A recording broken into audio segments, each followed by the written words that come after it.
We're gonna make 3 meals for 50 bucks. You'll probably have enough leftovers you can eat all week on 3 different things. Easy things. Okay? We're gonna make beef this, beef that. Okay? Beef sloppy joes. Beef SOS. We're gonna make a beef pizza. But whenever I use beef, I like to put some sausage in with the beef. So I got, for 13 bucks, I got about 2 pounds of lean ground beef. $3.50 each. Jimmy Dean hot sausage. Got some chopped green onions, already chopped from Walmart, 2 bucks. Chopped yellow onions, 2 bucks. Can of mushrooms, about $1. These are about $1.12 each, and that was 2 1/4. Besides that, I bought some Texas toast.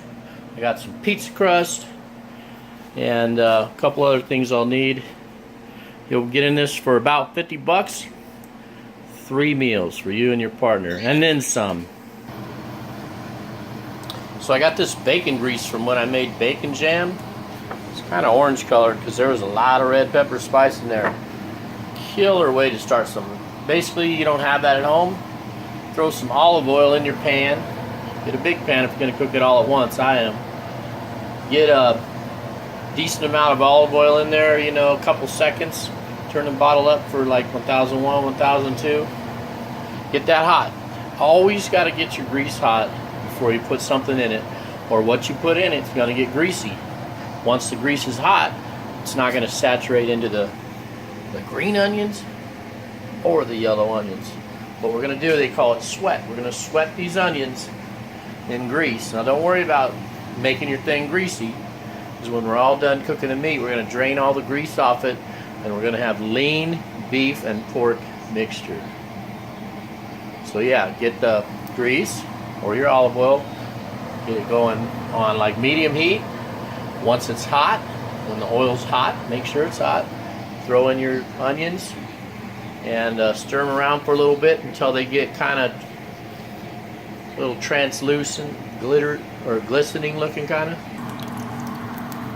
Hear that grease crackling, bubbling, see it bubbling? Okay, it's starting to get hot. Said it before, I'll say it again. Always wash your hands before you handle food. Wash your hands frequently while you're handling food. Okay, and definitely after you handle raw pork, raw chicken, or raw seafood, that's shrimp or fish. Wash your hands after you handle those between handling anything else, or people could end up getting sick. We'll always wash your hands after handling raw shrimp, fish, pork, or chicken. All right. Oh, listen to that. See, the grease is hot.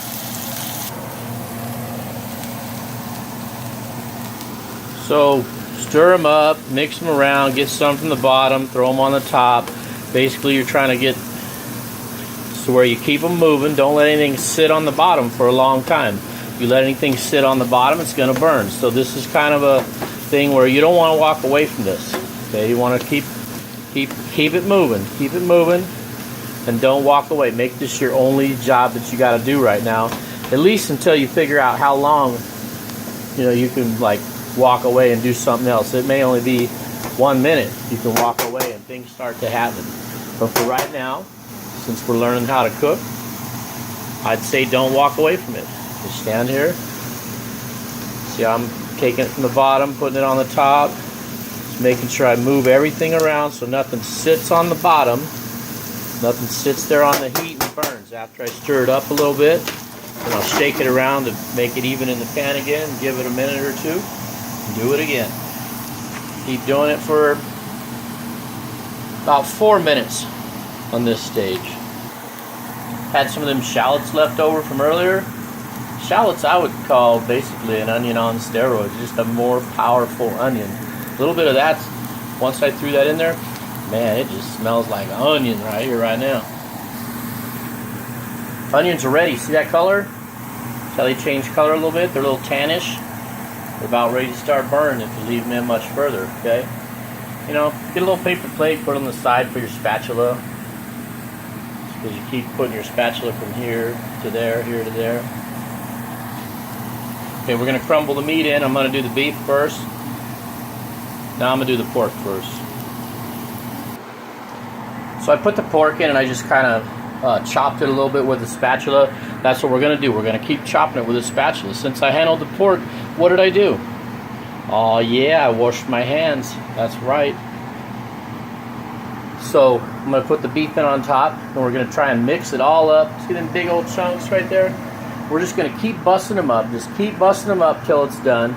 And we're going to, again, scoop off the bottom and throw it on the top. Keep doing that. Keep moving around whatever's on the bottom. That way it doesn't burn in the flame. If you're cooking with gas, that is too much fire. That is about a medium fire, and that's pretty good for what we're doing. Let me show you that. That's a high flame, okay? That's cooking on high. That's cooking on medium. That's cooking on low. Okay, we're gonna cook this on medium, and we're not gonna walk away from it. Notice all that fire is gonna be right in the center of the pan. So keep that moving for sure. So I threw the beef in on top, and I'm going to chop it all up. You know, just chop, chop, chop, chop, chop, chop, chop. Just keep on chopping that baby both ways. Chop it, chop it, chop it. Mix it in. Mix it in. Get it all chopped up, then start moving it around again. Make sure the bottom doesn't, you know, stick or burn. Now, if you don't want to throw everything out of the pan all over the place, basically just keep working from the outside to the middle. Be real slow from the outside to the middle. That's all we're doing, is just taking it off the bottom, making a new bottom so everything don't stick and burn. At this point, on this heat, medium heat, I'm going to take this thing and I'm going to put a cover on it. I'm going to put a lid on this. It'll sit for 4 or 5 minutes without having to do anything with it. Yeah, so after 3 or 4 minutes, I moved it all off the bottom real gently. That way I don't throw it all over the stove. Real gently. Just kind of lift it a little bit up towards the middle and then chopped it up. Do the same thing in every spot under that pan. Once that's done, you can, move it all out here so it's kind of even again. And I forgot to mention I had to go to the bathroom. So what I do? Tell me what I do. Yeah, I wash my hands. Right? All right. Frequent, often wash your hands when you're cooking, and always wash your hands after handling raw shrimp, fish, pork, or chicken. All right, I'm going to keep saying that because that's a very important rule to keep people from getting sick. If you're like handling raw chicken, even with a utensil, and then you go use that utensil to make a salad, your salad could be contaminated with salmonella. All right, so just wash your hands, and you use separate utensils for raw pork, chicken, fish, and shrimp. So I added some spices. Some good coarse black pepper's good. You can get this at Costco. White pepper's good. That's the kind you get when you're in a Chinese restaurant. I like ground cayenne red pepper, and slap your mama.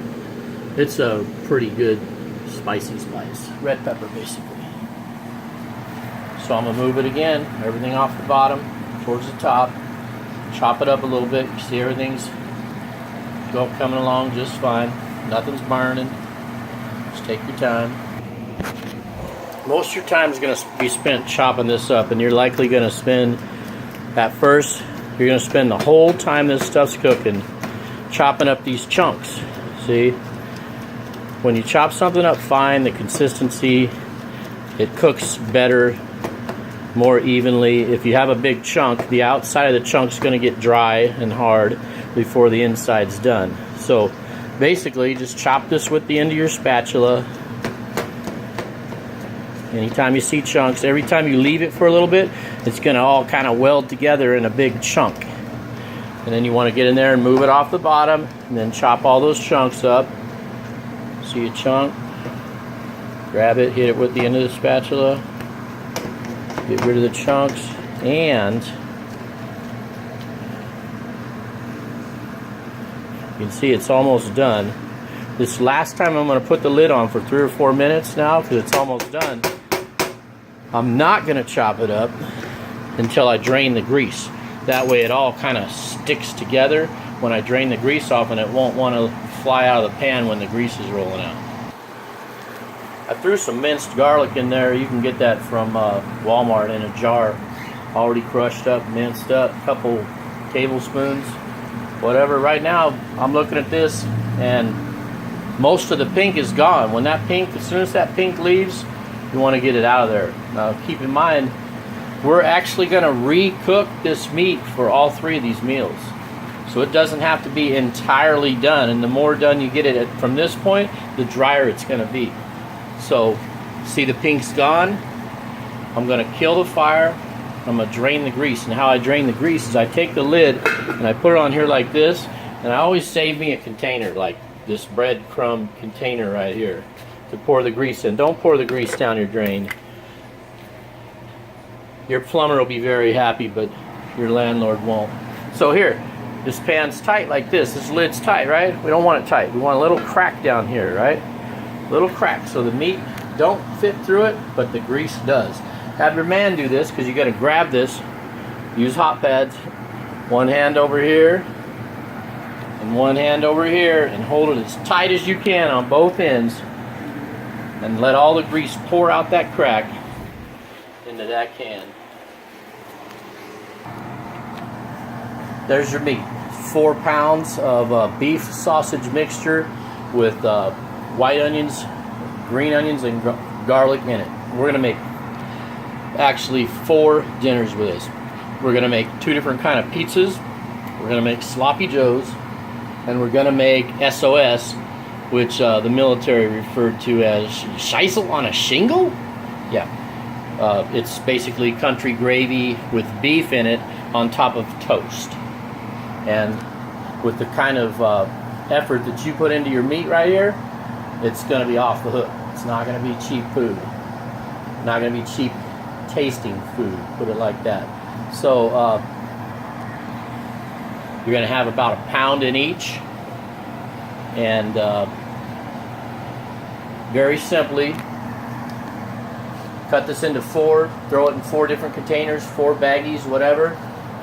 The first one, to make sloppy joes, you're going to take that and you're going to drop this whole jar of chili sauce in it. You could even do it in the microwave. Stick it in the bowl, your beef sausage that's already made. Drop this chili sauce in it, throw it in the microwave, and you got sloppy joes. Go on buns or whatever, throw some cheddar cheese on it if you want. You can put it on that Texas toast. You know, if you want that Texas toast a little crispy, throw it in the toaster. The second meal you're going to make, you're going to take these sausage gravies right here. You're going to take one of your 4 bags of the beef sausage mixture, and you're going to heat this sausage gravy with it. Okay, and it's probably going to take 2 cans. And then that you pour on top of the Texas toast that's toasted, and that's SOS. It's your second meal. Super easy once you got the beef done. I'm going to rate everything I've cooked. I'm going to rate for beginners 0 to 5. 0 is basically you can cook pizza rolls in the microwave. Yeah, in hot pockets. And maybe cook toast without burning it. That's a 0. A 1 is like first level, buy something, a can of chicken, and you know, throw some mayonnaise in it and some relish and make yourself a chicken salad sandwich or whatever. 2, this is a 2. I'm rating this as a 2. This is about as easy as you're going to get. You're going to cook something, because when you cook it yourself, you get all the killer flavor of homemade cooking. And I'm going to rate all these as a 2. Now, of course, the SOS and the Sloppy Joe are going to be a little easier than the pizzas, but the pizzas are extremely easy, and I'll show you how to do that too.